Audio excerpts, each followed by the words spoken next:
Welcome everyone to the Marketing Mixer. We're absolutely thrilled to have you with us today. Yeah, it is so great to be here. And if you're tuning in right now, we are actually in the very first week of March, and we finally started to see some actual sunshine. Oh, finally. It feels like it's been months. Right, breaking through the clouds across the UK. It just feels like everyone is collectively waking up from this long gray hibernation, There's definitely a noticeable shift in the air. for sure. People are out, foot traffic is picking up, and, it's that crucial window where you really want to shake off the winter cobwebs and get your strategy dialed in before the summer rush. Exactly. And for those of you who might be joining us for the first time, we are your dedicated strategists from the agency Cocktail Creative. That's right.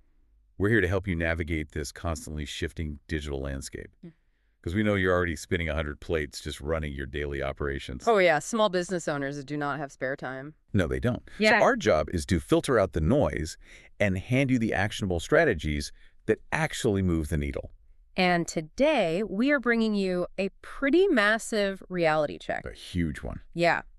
We've been looking through some recent data from McKinsey, and we paired that with numbers from the UK government's Department for Science, Innovation, and Technology. And the figures are genuinely staggering. They are. Right now, only 16% of UK businesses are actually using AI in any meaningful capacity. 16%. 16%. Okay, let's unpack this because that means 84% of businesses are completely ignoring what might be the biggest shift since the internet. Exactly. Why do you think that is? Is it just overwhelm? Overwhelm is a huge part of it. A lot of small business owners hear AI and immediately think of complex coding or Like the Terminator or something. right, or some enterprise software that requires a massive IT budget. But here's why ignoring it is a dangerous game. Yeah. The data shows that the businesses adopting these tools are reporting a 75% improvement in workforce productivity. Wow. And McKinsey is seeing those same businesses achieve up to 15% revenue growth. 15% revenue growth just by leveraging the right tools. Just from the tools. I mean, that's the difference between a high street shop barely making rent and one that's actively expanding. Spot on. So our mission today is crystal clear. We're going to help you step into that top 16%. Let's do it. We are handing over the ultimate AI playbook for lead generation and marketing. We're covering how to build social media content calendars, how to tackle image generation. Without a photographer. Yes, without a photographer.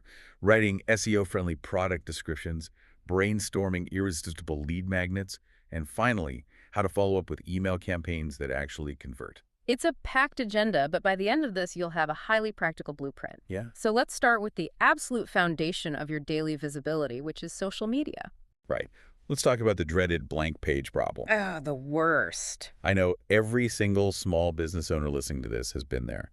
You sit down at your desk on a Tuesday morning, knowing you haven't posted on Instagram or LinkedIn for a week. And your mind just goes totally blank. Completely blank. You stare at the content calendar. So you panic post a blurry photo of your coffee cup just to pick a box. Yep. And predictably, it gets zero engagement. It's a massive drain on your time and energy, and this is exactly where AI should step in. But we do need to address a major friction point here. Okay. A lot of people try AI for social media once. They type in, write a funny Facebook post about my shop, and the AI spits out something incredibly robotic. Oh, with the cheesy emojis. Yes, cheesy emojis and weird American phrasing. So they just assume the tool is useless. I hear that all the time. People tell me, it doesn't sound like me. So how do we actually use it without losing our brand voice? The trick is understanding that AI shouldn't write your final posts. It should build your structural foundation. You shouldn't be generating single posts on the fly. You want to use AI to brainstorm monthly themes. Walk me through what that actually looks like in practice. Let's say I run an independent clothing boutique in Essex. What's the strategic play here? Okay, great example. So instead of asking for a one-off post, you prompt the AI to build an overarching narrative. Right. You tell the AI, I run a boutique in Essex targeting women in their 30s and 40s. Help me build a March content calendar around the theme of spring wardrobe transitions. Oh, nice. And then you say, give me a mix of content. 3 educational posts about layering for unpredictable weather, 3 engagement posts asking the audience about their favorite spring trends, and 2 promotional posts for our new raincoat line. Wait, if I ask AI to build my monthly theme, isn't there a massive risk Mm, My Essex boutique ends up sounding exactly like the boutique 3 streets over. if they're using the same tool. Yeah, like they're using the exact same AI. That is the trap most people fall into.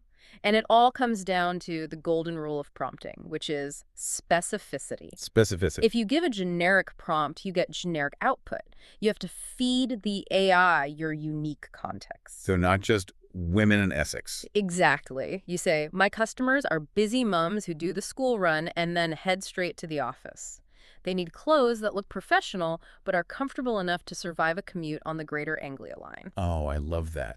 You give the AI your local flavor. You give it the parameters of your real-world experience. And then I assume you don't just copy and paste what it spits out. Never copy and paste directly. Yeah. The AI provides the structure, the ideas, and a solid first draft. Right. But you have to add your own zoos, your genuine personality, the banter you have with your regular customers, the specific way you describe a fabric. That human heartbeat is what actually converts a follower into a paying customer. Exactly. So social media text gets them interested, but honestly, grabbing attention on a busy feed usually comes down to the visual. It really does. And this is a massive bottleneck for small businesses. Most shop owners or local tradespeople do not have the budget for a professional photographer. No, of course not. You're relying on your smartphone. The lighting in your shop on a rainy Tuesday is usually terrible. The worst. And the photo never matches the vision you had in your head. It's incredibly frustrating. But what's fascinating here is generative AI tools have completely democratized visual content. They really have. We're talking about tools built into platforms like Canva, dedicated image generators like Rave, or even Sora for video. Yeah. However, there's an important caveat here that BBC Bitesize highlighted in some recent data. While these tools can create almost anything you can imagine, getting what's in your head onto the screen takes practice. So it's not just a magic button. No, it's a highly iterative process. You have to learn how to communicate with the image generators. But how does this actually save a small business money in the real world? Is it just about making pretty Instagram squares? It's much bigger than that. It's about rapid prototyping. Let's look at a local example. Say you run a cafe, or maybe you manage a merch stand for a local summer festival over in Suffolk. Love a Suffolk festival. Right. And you have an idea for some new merchandise. Bucket hats, tote bags, or maybe some promotional posters to stick up in local pub windows. Yeah. In the past, you'd have to pay a graphic designer to mock these up, or worse, pay a printer for a small physical batch just so you could photograph them to see if people liked them. Which is a huge financial risk if the design totally flops. Exactly. Mm. Now you can use AI to generate highly realistic mock-ups of those bucket hats or posters instantly. Instantly. You can test different colors, different slogans, and post those AI-generated visuals to your social media. You simply ask your audience, which design do you prefer? So you gauge their reaction. Yes. You collect pre-orders before you spend a single pound on actual physical production. That completely flips the traditional business model. Yeah. You're validating the product before you even create it. Ex- But let's move down the funnel. They saw your social post. They loved the AI mock-up of the bucket hat, and they clicked the link in your bio. Yeah. Now they're on your website. This brings us to the e-commerce challenge. Huh? Because once they're on the site, they can't touch the canvas of the tote bag. They can't try the hat on. They can't smell the coffee beans. Right. And this is where so many small businesses drop the ball. They rely on dry, technical feature lists. Oh, I hate those. Well, right. 100% cotton, 40-centimeter strap, available in blue.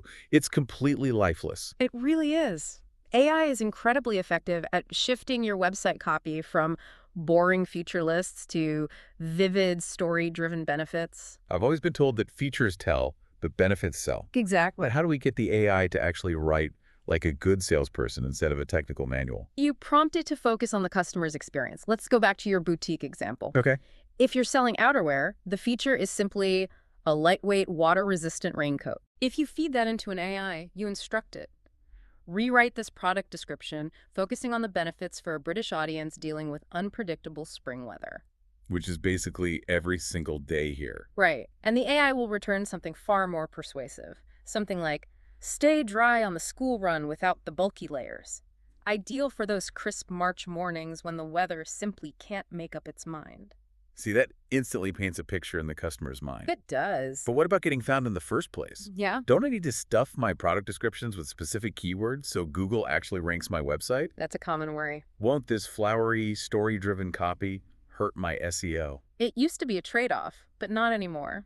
Modern search engines are smart enough to penalize keyword stuffing. They reward natural, clear, and helpful language. Okay, good. You can instruct your AI to seamlessly weave your target keywords like waterproof spring coat Essex into the copy naturally. That's brilliant. But what if I have a massive inventory? Like hundreds of products. Yeah, if I run a local hardware store or a busy online shop with 500 products, rewriting every single description with AI sounds like a full-time job. That's where you move from basic chatbots to dedicated AI e-commerce tools, Like what? like Shop Assist.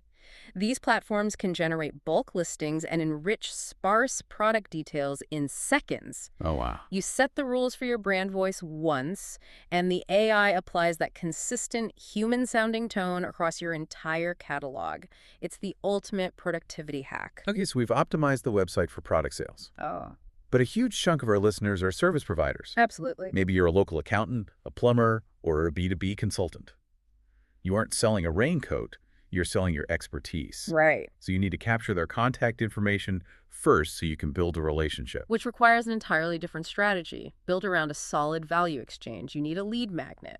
And just to be clear, we define a lead magnet as a valuable incentive that you offer your website visitors in exchange for their email address or phone number. Yeah. But here's the reality check for service providers. Those generic 10-page PDFs on top 5 productivity hacks just do not work anymore. Nobody wants it. People guard their email inboxes fiercely. If you want my email address, you have to solve a highly specific, pressing problem for me right now. The perceived value of the download has to outweigh the annoyance of handing over an email address. Right. And this is a brilliant use case for AI. You can use tools like copy.ai to brainstorm hyper-specific lead magnets that your local audience actually needs. So instead of asking the AI to write a general guide to business, what should a small service provider be asking for? Let's contextualize this. Imagine you're a B2B consultant in London, or perhaps an accountant. Instead of offering a dry white paper on tax theory, you ask the AI to help you build a highly practical tool. Yeah. You prompt it. Help me create a template for polite but firm late invoice follow-up. Oh, that's good. Or if you're an HR consultant, maybe a redundancy communication pack with timelines, Yeah. or a stakeholder heat map. Yes. Or if you're a local marketing agency, you could create a 5-minute checklist to audit your local shop's curb appeal. Perfect. See, if I'm a local shop owner and I'm stressed about foot traffic, I will download a 5-minute curb appeal checklist in a heartbeat. Because it's practical. It's fast, and it addresses my immediate anxiety. And the real advantage here is sheer speed. Yeah. In the corporate world, they call this go-to-market velocity. But for a small business, it just means you don't have to spend 3 weeks overthinking a marketing idea. Right, you just do it. AI lets you draft the checklist, build the landing page copy, and launch the campaign in a single afternoon. You can test multiple different lead magnets quickly to see which one your audience actually responds to. It makes you incredibly agile. But, and this is perhaps the biggest but of the entire show, Oh, yeah. capturing that lead is only half the battle.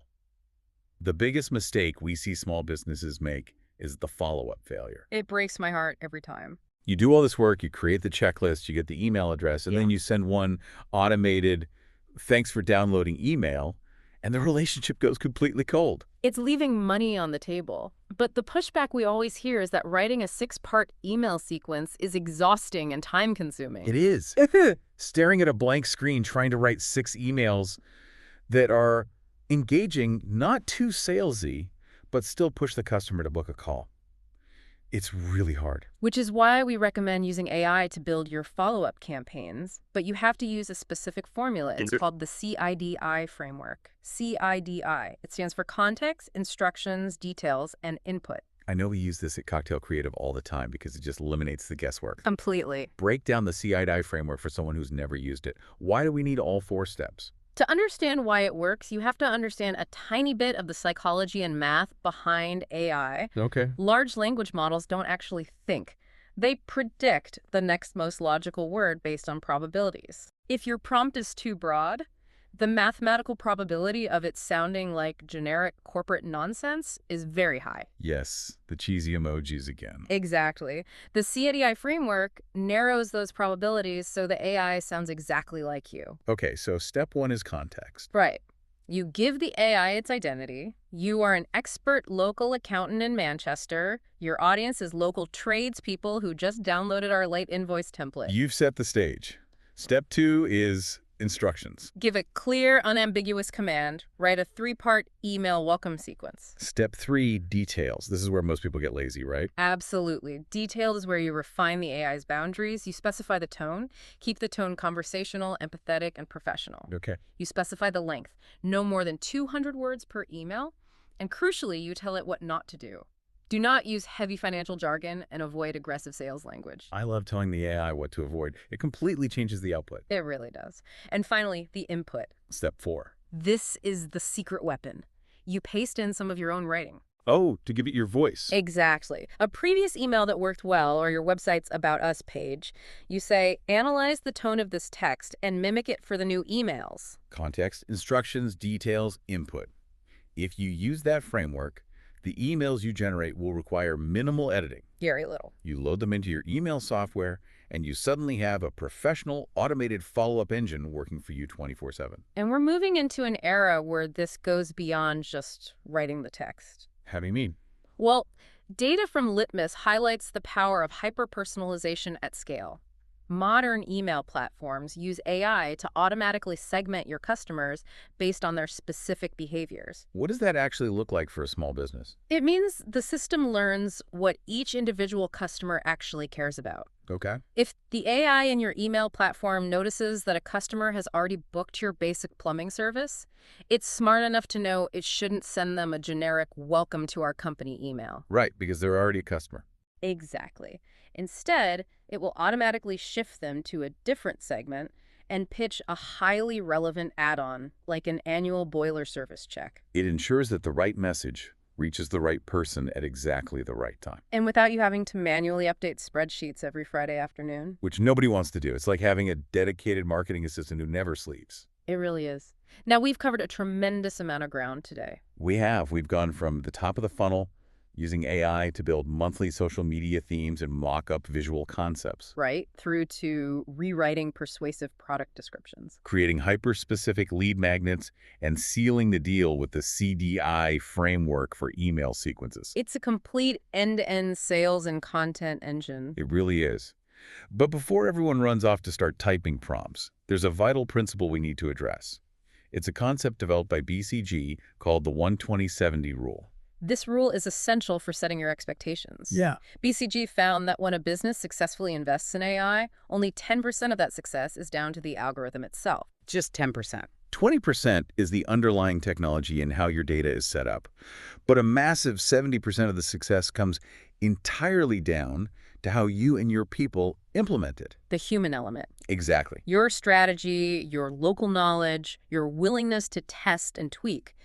AI is an incredibly powerful multiplier, but you are still the strategist. You have to steer the ship. Right. The technology won't magically run your business while you sit on a beach. It just allows you to run it much, much faster. It removes the friction so you can focus on building relationships and delivering a great product. Now look, we know we've thrown a lot of information at you today. A ton of If information. you're listening to this on your commute or while you're setting up the shop and you're thinking, this all sounds brilliant, but I simply don't have the hours in the day to learn how to write CDI frameworks or build automated email sequences, Please don't stress. please don't.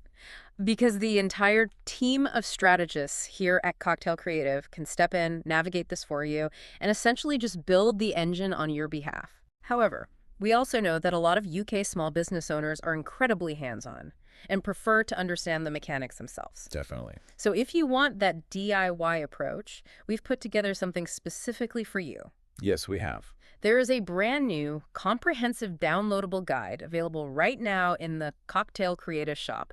It's called the AI Sales and Content Engine. It is brilliant. Yeah. It covers every single topic we discussed today in granular detail. It gives you the exact copy and paste prompts, the workflows, and the strategies to implement this yourself. So if you want to go deeper, head over to the Cocktail Creative website and grab that guide.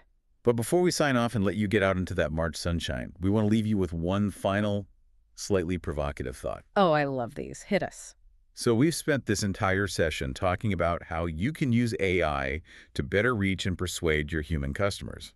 But the digital landscape is evolving at breakneck speed. Very soon, AI agents, personal digital assistants, will be the ones actually doing the routine shopping, filtering the options, and making purchasing decisions for their human owners. Wait, so the human says, find me the best local plumber or buy me a spring raincoat, and the AI goes out and evaluates the websites. Exactly. The AI acts as the gatekeeper. So the question you need to be asking yourself for the near future is this. If an AI agent is the one making the initial buying decision, are your product descriptions, your website, and your lead magnets optimized to persuade a machine? Wow. That completely flips how we think about marketing. It really does. We aren't just selling to the busy mom or the stressed office manager anymore. We're going to be selling to their digital assistants. That is definitely something to chew on as you plan out the rest of your year. Thank you so much for joining us for this session of the Marketing Mixer. It's been a pleasure. Stay curious, keep experimenting with these tools, and we'll see you next time. Have a fantastic week, everyone. See you soon.